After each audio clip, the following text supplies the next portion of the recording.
Hi friends, this is Silva. Subscribe Silva Solutions because idea related videos we are uploading day by day in my channel. Subscribe to the channel first. Today we are see how to repair Excel. Okay, when I try to open the Excel, this is a error. Microsoft the Excel is corrected. Okay, two options is that two option methods. One is open and repair option.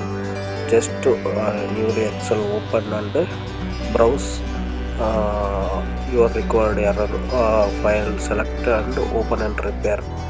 Just click it. Next option is file is there, open and repair. First option is there, just click on once, check repair. He is now saved as a temporarily is there. Once you save permanently from to another location once.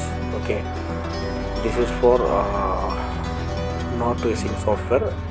This is already free where in feature for the Excel Microsoft related. Next step is this is for step for software repair method. Go and select, just go and select and repair it.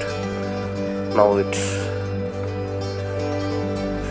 repair processing going on. After repair completed, this comes, go and open once here save option for option is there. Go and browse and save it which place you want to go and save it. Wait few seconds, it comes automatically. Procedures, just open and check what happened in your Excel. Now it is repaired. Once also save. Every day I subscribe solutions.